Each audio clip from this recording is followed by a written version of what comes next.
Assalamualaikum warahmatullahi wabarakatuh. Selamat siang dan salam sejahtera untuk rekan-rekan semua. Kembali lagi bersama saya Sabila Hairani Putri dalam laporan learning jurnal mingguan untuk mata kuliah Public Speaking. Senang sekali rasanya saya bisa kembali menyapa Anda semua untuk membagikan progres, keseruan, serta esensi ilmu yang kami dapatkan di dalam kelas. Sama seperti minggu-minggu sebelumnya, yang mana perkuliahan dilakukan secara offline atau tatap muka. Seperti biasa, diawali dengan sambutan hangat dari Padi. Tetap sama seperti minggu sebelumnya, kuliah diawali dengan praktek public speaking dari ketiga teman saya yang terpilih di minggu ini. Penampilan pertama dibuka oleh Nazwa Ramadhani yang tampil sangat telaten dengan peran sebagai seorang guru TPQ yang sedang mengajar anak-anak. Kemudian dilanjutkan oleh Elia Mufliha yang tampil dengan sangat profesional sebagai pengisi seminar terkait pengaruh layout terhadap keindahan desain gambar. Sesi praktik minggu ini lalu ditutup dengan khidmat oleh Mutamimah yang membawakan materi dengan peran sebagai seorang penceramah. Sama seperti minggu lalu, minggu ini perkuliahan dilanjutkan dengan pemaparan materi dari kelompok 3. Mereka membawakan topik yang sangat menarik dan mendalam mengenai perbedaan dan persamaan ceramah dan motivasi, serta praktik menyusun pesan atau bahasa motivasi yang persuasif. Melaporkan langsung dari hasil diskusi kelas, kelompok 3 membedakan secara rinci antara metode ceramah dan motivasi. Kita belajar bahwa motivasi adalah suatu dorongan atau stimulus yang berasal dari dalam diri seseorang untuk melakukan suatu tindakan demi tercapainya tujuan tertentu. Sementara itu, ceramah didefinisikan sebagai suatu jalan atau cara yang dipergunakan oleh seseorang pendidik atau pembicara dalam menyampaikan pendidikan dan pengajaran melalui penerangan dan penuturan bahasa secara terstruktur. Ada beberapa poin perbedaan mendasar yang harus kita pahami. Yang pertama, dari segi fokus kegiatannya. Ceramah itu berfokus pada penyampaian ilmu pengetahuan, syiar, dan nasihat-nasihat yang teratur.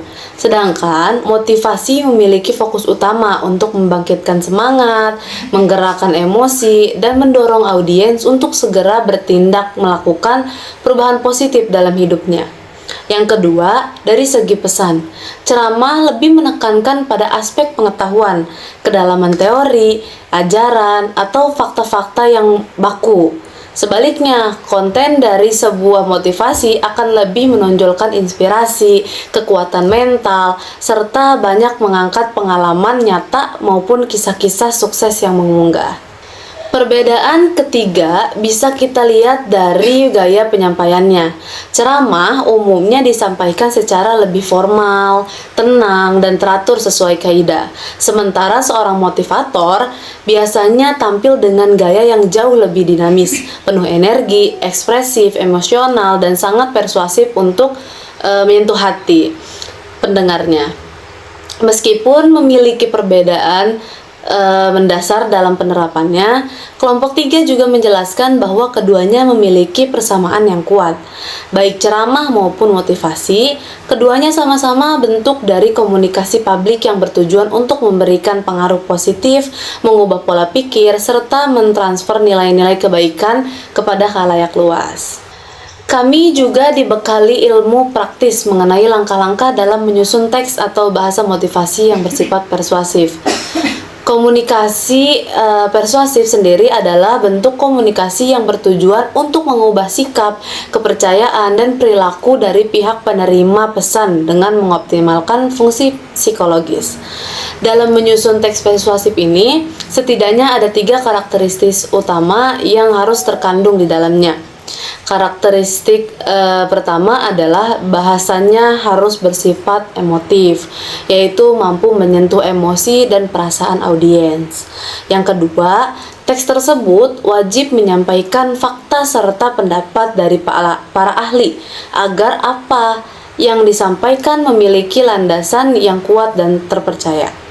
Dan yang ketiga adalah penggunaan kata ganti seperti kata kita, sehingga seolah-olah tidak ada sekat atau pembeda antara diri pembicara dengan para pendengarnya, yaitu membuat pesan terasa lebih intim dan menyatu.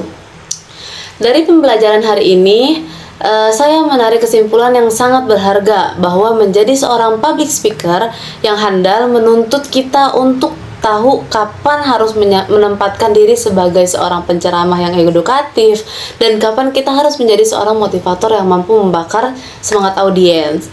Nah, penguasaan teknik menyusun pesan persuasif ini adalah senjata utama agar apa yang kita bicarakan di depan umum bukan hanya menjadi angin lalu, melainkan mampu menggerakkan hati orang banyak. Demikian laporan Learning Journal saya untuk minggu ini. Terima kasih yang sebesar-besarnya kepada teman-teman kelompok 3 atas presentasinya yang sangat membuka wawasan, dan terima kasih pula kepada Pak Adi atas bimbingannya yang selalu hangat dan memotivasi kami untuk terus berkembang.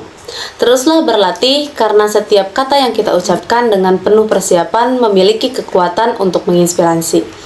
Saya Sabila Hairani Putri pamit undur diri. Sampai jumpa di laporan minggu depan. Assalamualaikum warahmatullahi wabarakatuh.